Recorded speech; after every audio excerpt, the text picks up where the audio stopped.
Bueno, buenas tardes a todas y todos. ¿Me están escuchando bien? Sí, profe, se escucha. Sí, Gracias. sí. Bueno, venimos de discutir justamente esta cuestión de la economía que emerge como ciencia bajo determinadas condiciones históricas y determinadas relaciones sociales. Esas relaciones sociales están signadas por una economía caracterizada por la circulación y el intercambio generalizado de los productos del trabajo humano, bajo la forma de mercancías, justamente su intercambio tiene lugar en el mercado, y por una sociedad donde los vínculos interpersonales para la producción se fracturan y los hombres solo se vinculan entre sí a través precisamente del mercado, de la compra y de la venta de los productos de su trabajo. En esta consideración aparece, sin embargo, la gran cuestión de que esa economía que reproduce en forma incesante y relanza al mercado los productos del trabajo humano en forma creciente, no es una sociedad que simplemente intercambie la riqueza preexistente, sino que todo el tiempo añade una riqueza social nueva, un mayor valor. Y la economía como ciencia justamente va a buscar indagar sobre el origen de ese mayor valor. Y las respuestas naturalmente fueron cambiando y progresando en la medida que esa propia relación social iba evolucionando. Me refiero a la economía mercantil y luego a la economía capitalista plena. Las primeras respuestas respecto del origen de la riqueza social se ubicaban en el mero intercambio, en el comercio, es decir, la riqueza aparecía del simple acto de comprar y vender. Esto fue lo que se conoció en los siglos XVI y XVII como la escuela mercantilista. Luego tuvimos respuestas más avanzadas que buscaron situar el origen de esa riqueza social en el ámbito de la producción, ya no en el mero intercambio, en el comercio, sino en el ámbito de la producción social. Y la primera respuesta que encontraron fue en la tierra. Y apareció así la escuela fisiocrática que buscaba explicar el origen de la riqueza social en la exclusiva fertilidad del suelo. Con el progreso de la manufactura y luego más Disculpe, profesor, acentuadamente, sí, hay micrófonos prendidos con bueno, compañeros que les están pido, haciendo ruido, no se escucha muy bien la clase. les pido por favor que todos silencien los micrófonos, ¿ok? Gracias. A algunos se los estoy silenciando yo, pero busque hacerlo cada uno, ¿ok? Bueno, en la medida que la propia sociedad mercantil se va fundando cada vez más arraigadamente en el trabajo humano, y cuando hablo del trabajo humano hablo del desarrollo de la manufactura y luego de la gran industria, el estudio de la economía política se va a ir focalizando en la cuestión del trabajo.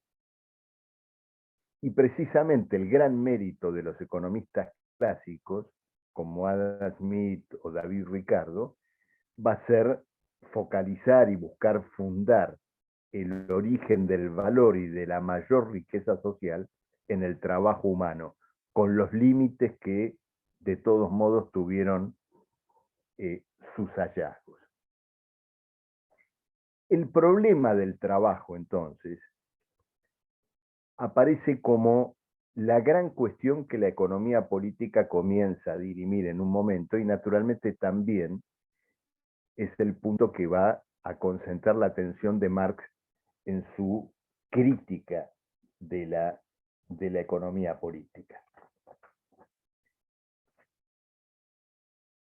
Cuando pensamos a partir de acá en la economía política como ciencia, tenemos que ver tres cuestiones que son decisivas para entender por qué emerge esta ciencia en conexión con este problema vinculado al trabajo humano. En primer lugar, que efectivamente la sociedad que analizan los economistas y fundamentalmente los economistas clásicos es una sociedad caracterizada por la revolución incesante de la ciencia y la técnica aplicada al proceso de trabajo. Es decir, el desarrollo de la fuerza productiva del trabajo humano, del rendimiento del trabajo humano en su interacción con el medio que lo rodea, que lo circunda. El segundo elemento decisivo que explica el desarrollo de la economía como ciencia independiente es que por primera vez nos vamos a encontrar con una sociedad donde los vínculos de los hombres para producir, es decir, las relaciones sociales, están fundadas en vínculos estrictamente económicos y se han apartado y suprimido todos los vínculos de sujeción personal. Es decir, cuando el obrero va a la fábrica y se emplea en una fábrica, o el empleado se emplea en una oficina o en un comercio, establece un vínculo estrictamente económico en torno del valor de su capacidad de trabajar, de su fuerza de trabajo, despojado de cualquier vínculo personal. Quien lo emplea no es un señor feudal, no es un amo, no es un tío, no es un primo. Bueno, hay familias de grandes empresarios que emplean a los primos, a los sobrinos, pero no importa. Dejémoslos de lado por ahora. Lo importante que esos vínculos de interdependencia personal han sido completamente apartados en función del vínculo estrictamente económico marcado por la regulación mercantil. Y si la regulación es mercantil, la célula fundamental que rige la vida económica es justamente la mercancía. Es decir, aquello que se lleva al mercado, se compra y se vende en torno de algo misterioso llamado precio y cuya determinación devela, ¿no es cierto?, y atormenta la vida y la mente de todos los economistas que justamente van a ir forjando esta ciencia. Probablemente si uno hurga, digamos, o busca las raíces de la investigación de Marx o de su crítica de la economía política y finalmente de la construcción de su pensamiento y su práctica, el elemento que despierta la inquietud y la pasión de Marx es efectivamente la cuestión del trabajo. Primero, en su concepto general, es decir, el trabajo como afirmación de la acción humana en términos de su vínculo y su interacción con el medio natural. Marx realiza una reflexión muy importante que tiene implicancias amplias, ¿no es cierto?, en varios campos de sus estudios posteriores, que es su reflexión acerca del carácter conceptual del trabajo humano. ¿Qué quiere decir esto? A diferencia de otras especies que se vinculan con el medio que las rodea de un modo instintivo, como ocurre, por ejemplo, con cualquier animal, el hombre establece una interacción con el medio natural de carácter premeditado y consciente. Cuando Marx trata de acentuar este carácter, toma algunos ejemplos que son cruciales para entender esto. Por ejemplo, dice lo siguiente: la abeja del panal lleva adelante una tarea, un trabajo, entre comillas, perfecto, en términos de su diseño geométrico, pero es una determinación puramente instintiva. Cuando el ser humano trabaja, lo hace de un modo consciente y premeditado, es decir, la tarea que vaya a hacer, por imperfecta que sea, fíjense que recién hablamos de una abeja, si pensamos en un hombre no diseñando un hexágono, sino golpeando con una mesa un objeto contundente, bueno, esa tarea, por simple que sea, esperen que me están diciendo que tengo que aceptar, perdón, ahora sí.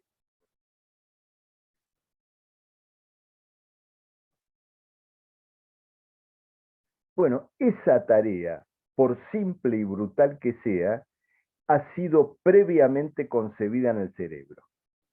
Es decir, yo no golpeo una mesa por la determinación del instinto, sino que desarrollo o abstraigo el concepto de que voy a golpear una mesa y luego golpeo la mesa. Mientras que una tarea, incluso mucho más fina o sofisticada, como la que hace eventualmente un animal, no supera el marco de la determinación instintiva. Entonces, en esta visión del trabajo humano hay una unidad de concepción y ejecución.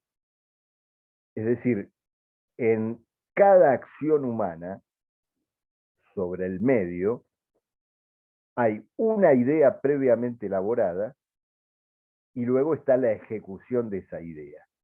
Esto quiere decir que todo trabajo humano existe previamente en la mente, en la reflexión y en la abstracción de quien lo debe llevar adelante. Y por supuesto, esta unidad de concepción y ejecución luego va a sufrir, ¿no es cierto?, todas las degradaciones y malversaciones que vamos a conocer en la historia del trabajo humano en el capitalismo, que es justamente el punto de partida que atrae la reflexión de Marx sobre lo que luego va a ser el desarrollo de su crítica de la economía política. El problema en el cual nos queremos concentrar hoy, en primer lugar, es en la cuestión del trabajo alienado o el trabajo enajenado. Cuando decía al principio que en los primeros textos de Marx, en sus manuscritos y escritos filosóficos, va a ocupar una gran centralidad la cuestión de la degradación del trabajo, es decir, del abismo que se abre entre el trabajo como encarnación o como realización humana y la forma social concreta que presenta el trabajo bajo el capitalismo. Y entonces aparece este concepto tan importante de alienación, al cual le quiero dedicar una buena porción de hoy, porque cuando hablamos de alienación, bueno, hablamos de ajenidad, es decir, hablamos de extrañeza, hablamos de algo que se nos separa, que siendo nuestro, deja de serlo. Este es el sentido de trabajo enajenado o trabajo alienado. Cuando se dice que una persona está enajenada o está alienada, bueno, está fuera de sí. Hay algo de su psiquis que ha salido, como se dice popularmente, de sus cabales y se enfrenta a él como una fuerza extraña y hostil. Bueno, dije estas palabras porque son justamente las palabras que emplea Marx para hablar del trabajo humano bajo el capitalismo y de lo que sería la primera dimensión de esta idea de alienación. ¿Cuál es esta primera dimensión? Bueno, que bajo el capitalismo, y esto es muy claro, el producto de nuestro trabajo no nos pertenece.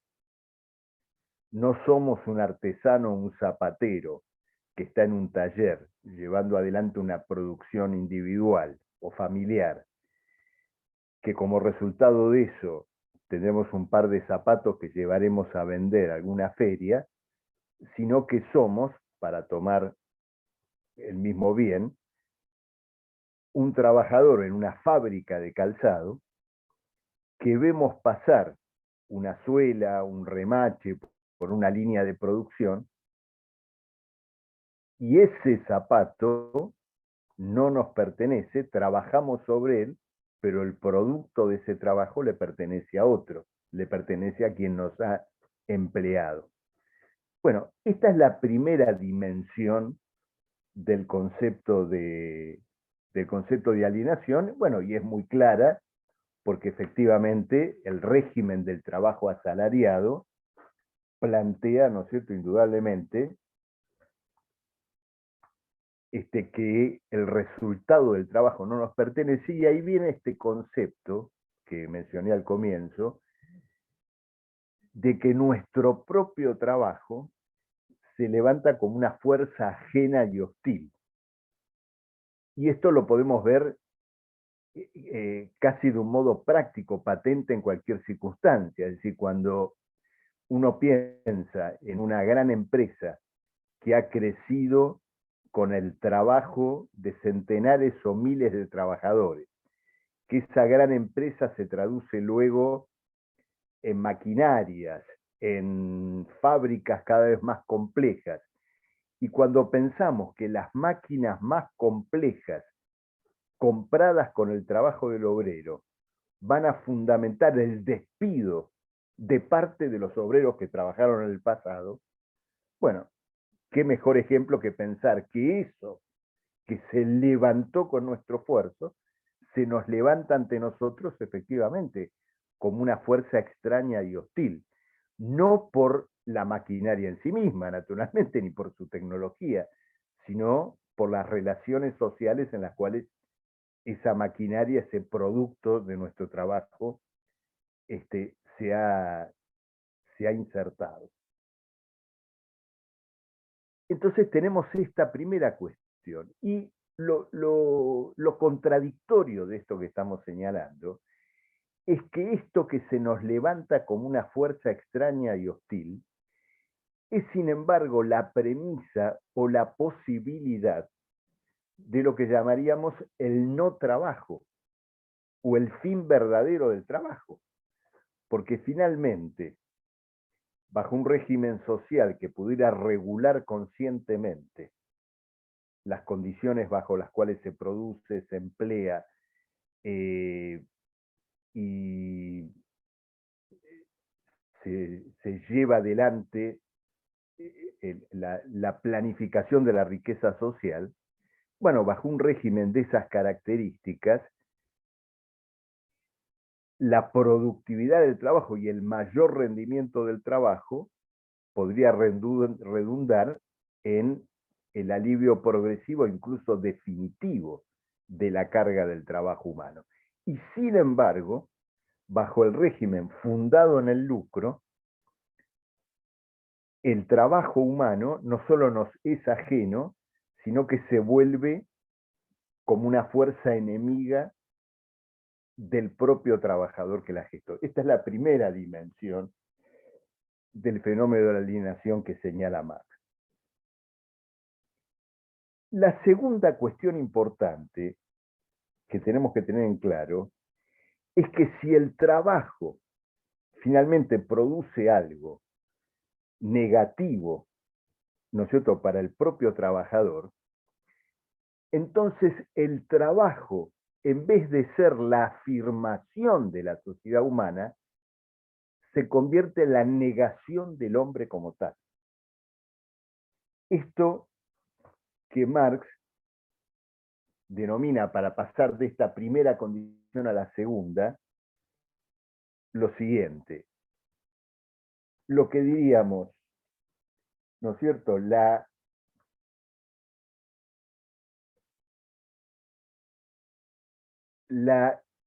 actividad de la enajenación, es decir, la actividad que lleva a la separación del producto de nuestro trabajo, se convierte, ¿no es cierto?, a sí mismo en la enajenación de la actividad, es decir, en una actividad enajenada en sí misma. El proceso de trabajo mismo y el trabajo como tal se vuelve una carga, un agobio, un infierno para quien debe llevarla adelante. Es decir, no solo el producto de nuestro trabajo se levanta como una fuerza hostil, sino que el propio proceso de trabajo y el trabajo humano termina conformando esa condición. El tercer elemento, que es consecuencia de lo que señalamos recién, es que finalmente en el vínculo entre el trabajo del hombre y el no trabajo se produce la siguiente paradoja. Mientras que el trabajo debería ser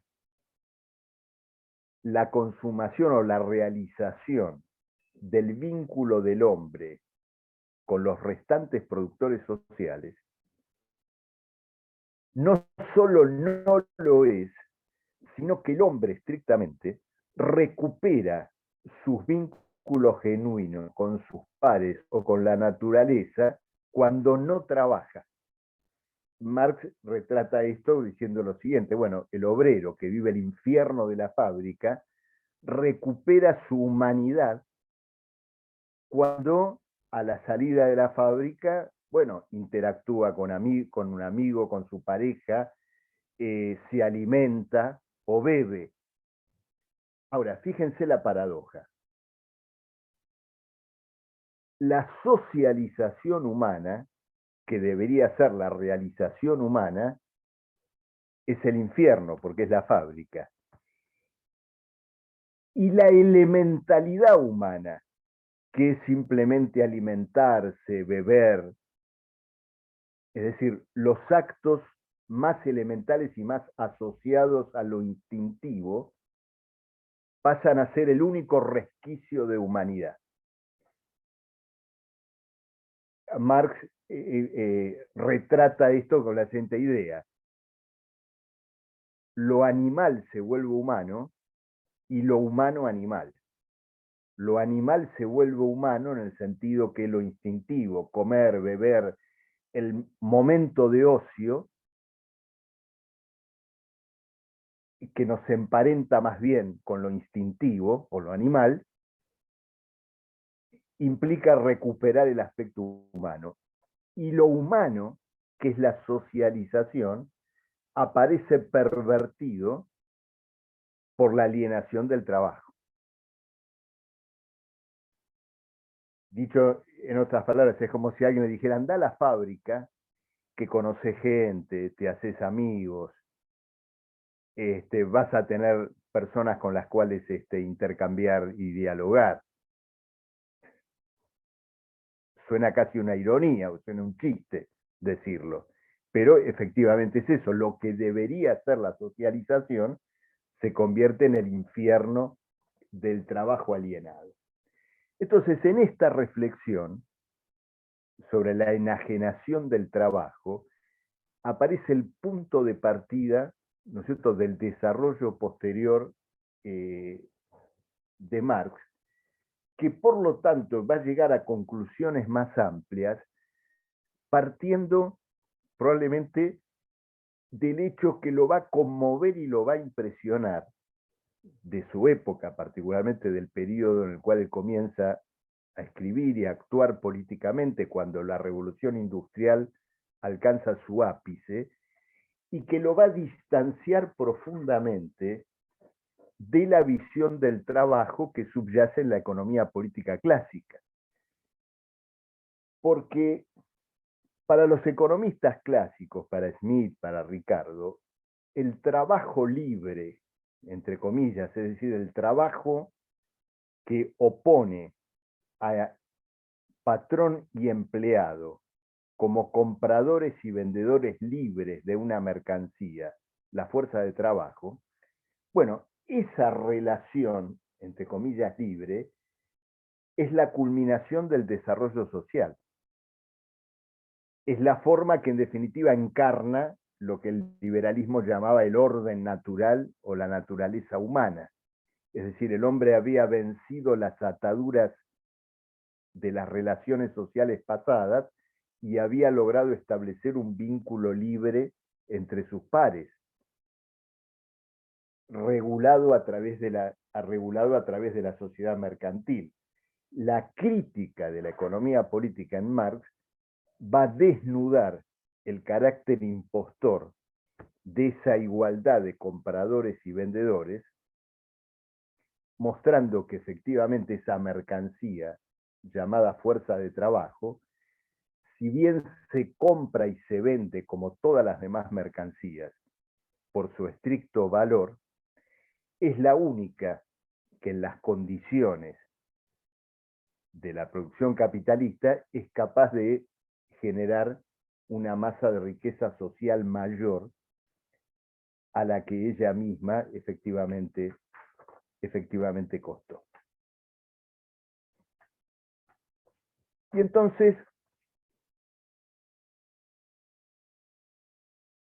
me interesa ahora,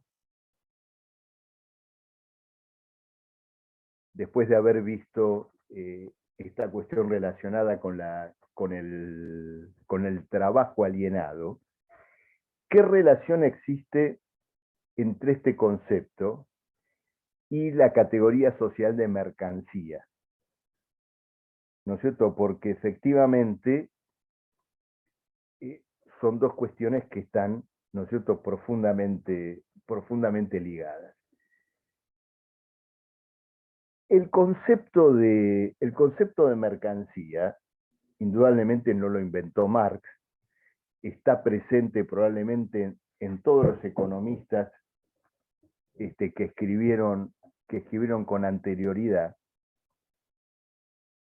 pero mientras que en la economía política clásica la noción de mercancía se encuentra, valga la redundancia, naturalizada, es decir, es inseparable de aquel orden natural, y la condición de intercambiar está casi adherida a la naturaleza humana, en autores como Adam Smith, por ejemplo.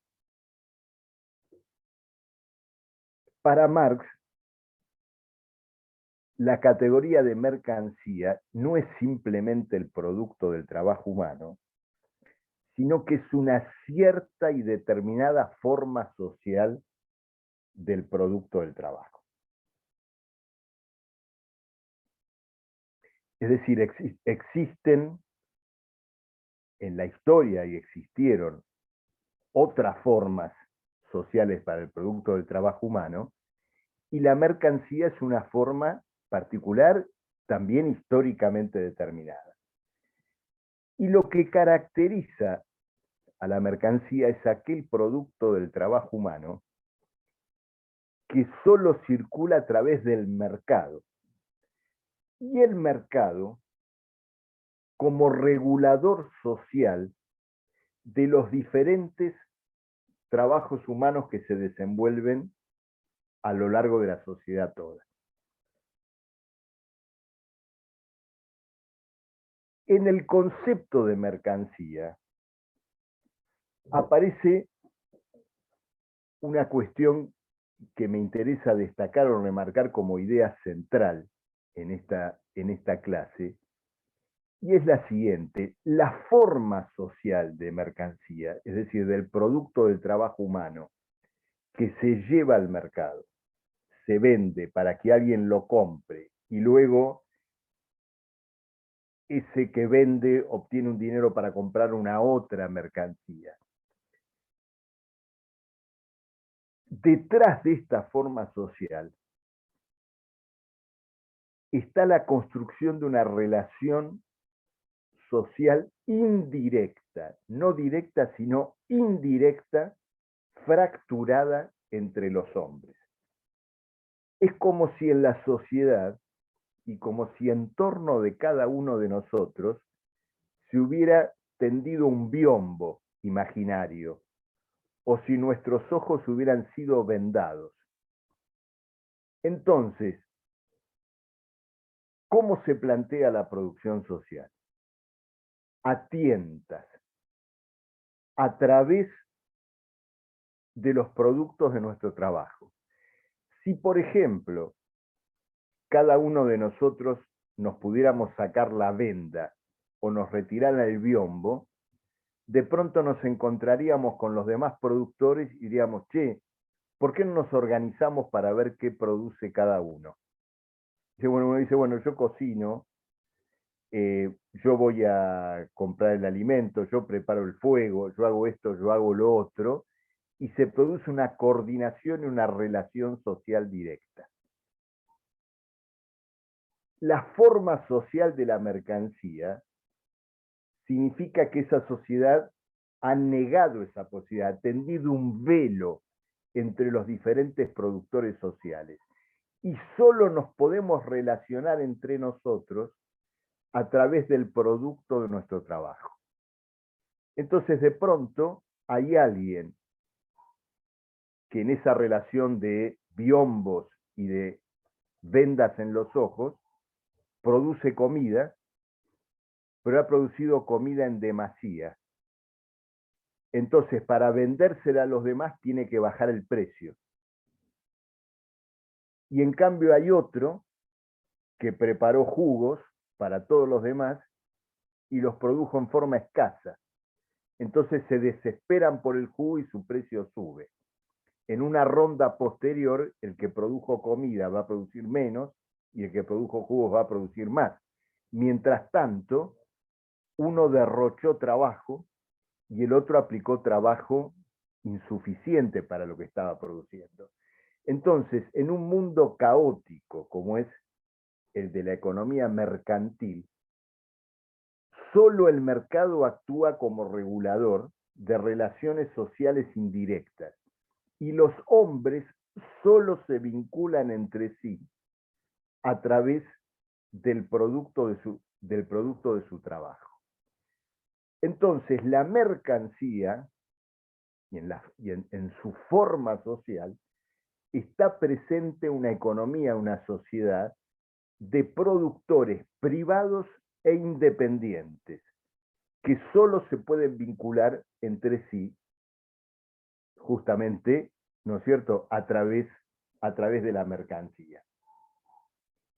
De este concepto va a surgir otra cuestión relevante en la crítica de la economía política de Marx, que es la necesaria fetichización de las relaciones sociales, de los objetos del trabajo y de la mercancía. Cuando nosotros llevamos una mercancía al mercado y otro lleva otra, y a través de un trueque o a través de dinero, una mercancía se cambia por otra, o una mercancía se cambia por dinero, y con ese dinero se cambia otra mercancía, en el telón de fondo de esas relaciones están los trabajos incurridos por el productor de una mercancía y de otra. Pero esos trabajos humanos quedan completamente velados porque los hombres no se vinculan entre sí, sino que, entre comillas, se vinculan las mercancías. Entonces aparece la idea o los conceptos de, por ejemplo, una mesa equivale a 4 sillas o una mesa vale 4 sillas. La mesa se ha personalizado, es decir, adquiere la relevancia y cobra valor y se intercambia con las sillas como cobrando vida propia. El concepto de fetiche alude, ¿no es cierto?, en la historia y en la mitología, a la forma a través de los cuales los hombres encarnaban en objetos, ¿no es cierto?, en figuras inanimadas, atributos humanos o sobrenaturales. Y con ello buscaban explicar lo que hasta ese momento era inexplicable. Es decir, los fetiches están asociados generalmente al mito, ¿no es cierto?, a lo que no se puede explicar. Bueno, la economía como ciencia vulgar o superficial, es decir, la economía en su superficie, está dominada por el fetiche o el mito de la personificación de las cosas, es decir, de la fetichización de la mercancía. Y lo que se presenta como relación entre cosas es la forma transfigurada de la relación que establecen los hombres en torno de sus diferentes trabajos humanos, pero que solo se pueden socializar y solo se pueden emparentar a través de la cosa, es decir, a través de la mercancía. Bueno, me detengo acá y escucho.